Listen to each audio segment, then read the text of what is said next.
Hey MCE crew, today we're going to talk about how to invest like a true millionaire, like your congressman and or your senator. Guess what? Over half of the United States Congress, over half of those members are millionaires. A lot of people complain about that. They say, how can these guys go from the street and then they get into the halls of Congress and a few years later they're millionaires? How's that possible? Come on, guys. It's easy. These people are voting, and they're voting on things, and they're creating legislation that directly affects the business climate in America. So it's only natural that they're going to have some insight into what is going to occur in this country from a fiscal, monetary, and business position or situation, perspective. They know. They got a little crystal ball because they are the originators of certain events in this country. So we're going to talk about, we're not going to complain about that. I love it. Perfect. Do what you want to do. There's more than enough money out there for all of us. And today we're going to talk about how we can get a hold of that crystal ball that they're using and understand how they're investing. Okay? Now, I want to preface all of this by saying you have got to do your due diligence. Nancy Pelosi can come out tomorrow and she can say something about Google. She could just say, I hate Google. And Google shares would surely drop. All right?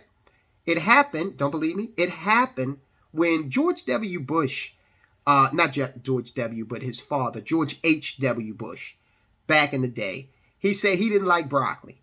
Broccoli took a hit. Okay, now even though she's not a politician, Oprah Winfrey, there was one point she said she didn't care for beef. Beef took a hit.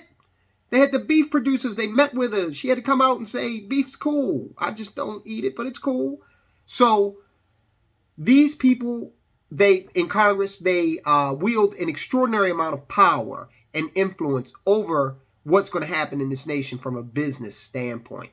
So let's talk about, again, how we can get a hold of that crystal ball and we can examine the moves that they're making in order to help us get some insight on our investment decisions. We are not following blindly. We're not just picking a stock because Chuck Schumer did it, or Chuck Schumer's wife, or whoever. We're not doing that. We are making good decisions based on due diligence, not on something some guy on the internet said, not on something some senator did. But if we can read all of the tea leaves, then we know that this might make sense. What Chuck Schumer did might just confirm the due diligence that I've already done. Let's get into it. Some guys on TikTok have come up with a way to track what these politicians in Congress are investing in. We're going to read from NPR, and I'm going to also link to this, of course. TikTokers are trading stocks by copying what members of Congress do.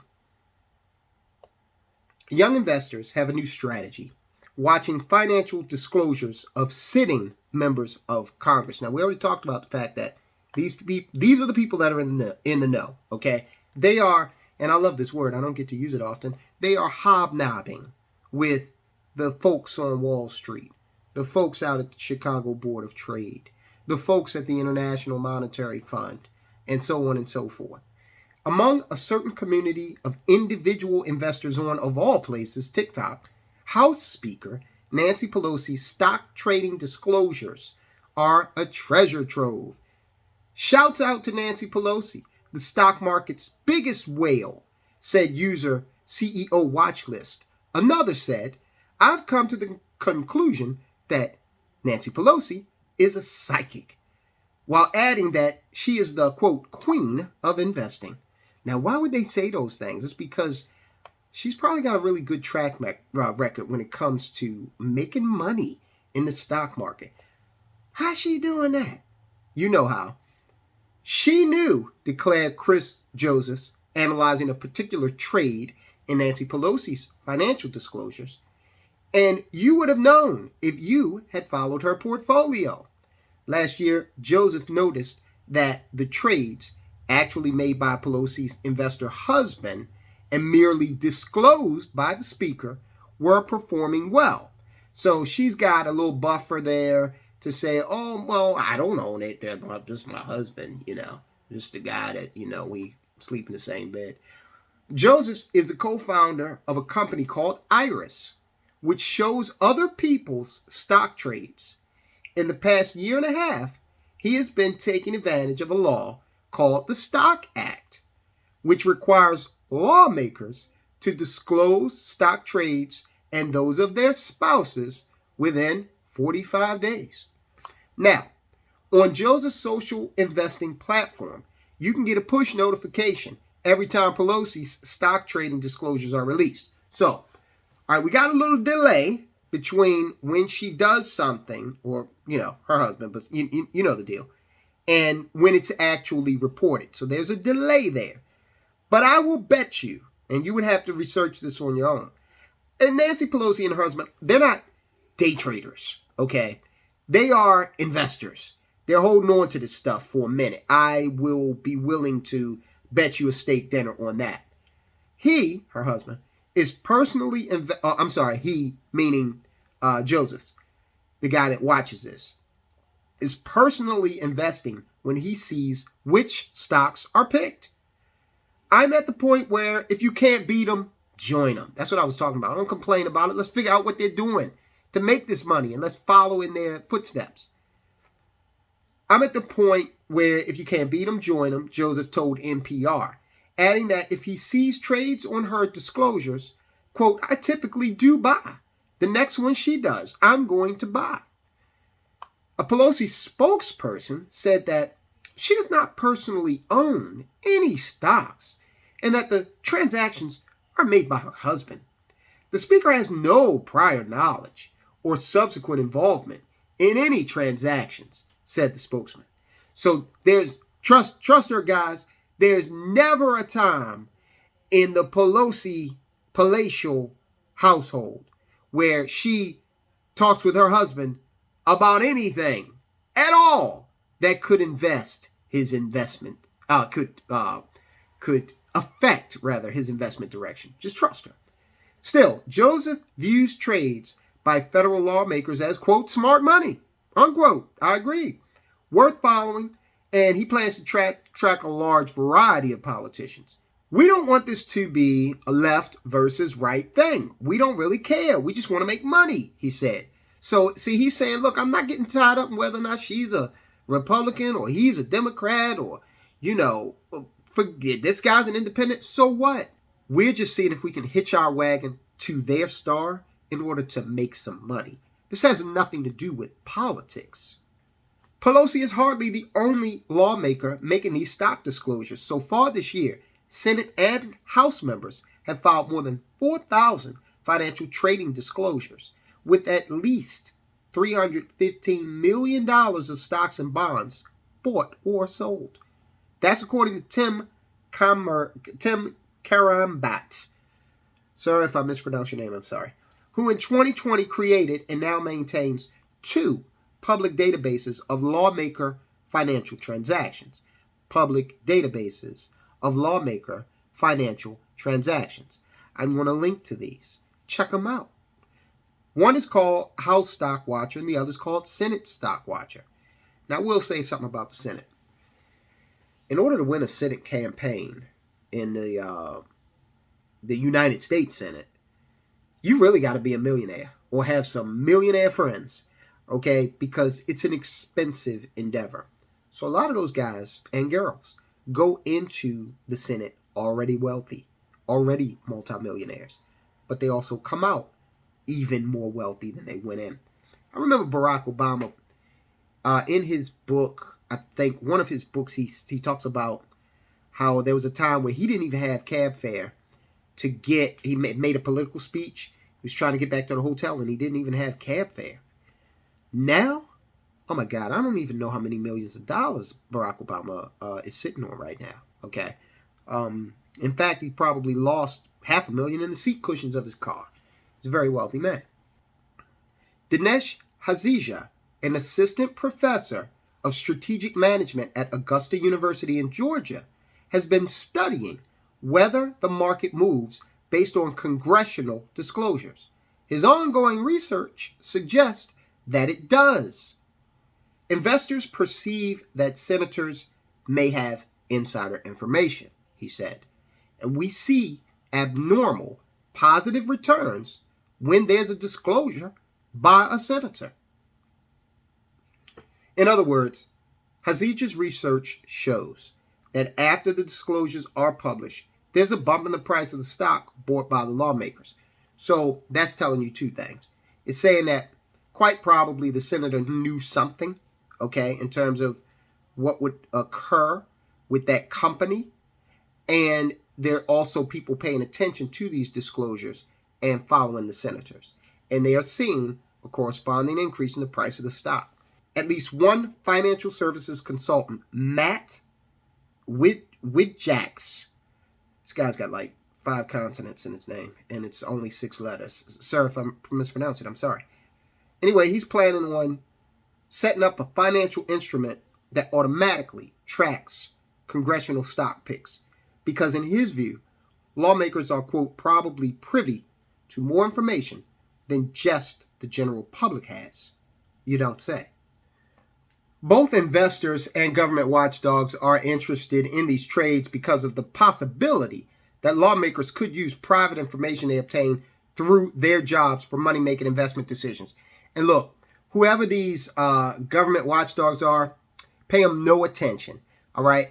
They're going to continue to do, them being congressmen and senators, they're going to continue to do what they want to do. And let me tell you this, they're not going to have a problem with these disclosures becoming public, because if they've already invested in it and then people are following them, then that's going to help them. It's going to push the price up. It's like the ultimate stealth pump and dump. If they can influence a company, have its market, have its share price increase, and then have people come in and follow them. Okay, now, you will be buried under a federal prison if you try to do something like that. But, you know, whatever. Different strokes for different folks, I guess. If the situation is that the public has lost so much trust in government that they think the stock trades of members are based on corruption, and that following that corruption could benefit them, we have a significant problem, said Kendrick Payne, Senior Director of Ethics at the Campaign Legal Center. Well, I'm prepared to talk like a senator. Listen, apparently they're not doing anything illegal. And if they're not doing anything illegal, then why is it wrong for me to do what they're doing? This is how DC works, okay? Again, this is a common theme on this channel. There is a war on the common man, and there's an attempt to prevent you from attaining financial independence. Because if too many of you do that, then the machine will break down. All right, so this is them saying, too many people are onto this. They're doing what our senators and our congressmen are doing. We can't have that. A surge of interest following congressional financial disclosures came near the beginning of the COVID-19 pandemic, when a flurry of reports indicated that lawmakers sold their stocks right before the financial crash. If you're sitting in a committee meeting and they're saying, you know, one solution is we shut down the economy, and that way people will stay home. Now, if you're in that committee meeting, come on, it's just me and you here. If you're in that committee meeting, what are you going to do when you walk out of there? I'm going to tell you exactly what you're going to do. Hey, hun, yeah, call that broker. Something might be up. NPR reported how Senate Intelligence Committee Chairman Richard Burr, he's privy to a lot of information, privately warned a small group of well-connected constituents in February 2020 about the dire effects of the coming pandemic. He sold up to $1.72 million worth of personal stocks on a single day that same month. A bipartisan group of senators also came under suspicion, including Senators Dianne Feinstein, James Inhofe, and Kelly Loeffler. After investigations by federal law enforcement, none were charged with insider trading, a very difficult charge to make against a sitting lawmaker. And look, let's just be reasonable. Of course, it's going to be difficult to make against a lawmaker because we all know that they are privy to information. that we're not, well before we ever hear about it. They are not prohibited from investing, and they write the laws. So there you have it. They're not going to write a law that's adverse to their financial condition or situation. You can bet on that. Congressman Raha Krishnamurthy, a Democrat from Illinois, is part of a bipartisan group. That means both Republicans and Democrats agree we're not losing money, okay? We're going to make money. From the House and Senate, they've introduced legislation banning lawmakers from owning individual stocks. He has run up against a lot of opposition to the idea. Of course he has. And they might have put him out there and just said, hey, Raja, check this out, man. Go and file this for optics purposes. That way we can, put it out there in the news media and say that we're trying to do something. And we'll just let the news cycle. Something's going to happen in the world where this will be swept under the rug. But look, I'm going to stop reading here and I'm just going to say, this isn't something you want to stop. This is something you want to continue. Allow them to continue to invest. I'm not mad at them. Let Nancy Pelosi buy as much ice cream as her heart desires. As long as I'm able to continue to examine what she does in her trading life, and her investing life rather, then, hey, let's all be happy. So I'm going to link to this. Go on and examine those sites that I talked about. Read the article. This is not behind a paywall. You've already paid for it because it's National Public Radio's site. And just examine this. Read the whole thing. All right, guys, I'll talk to you soon.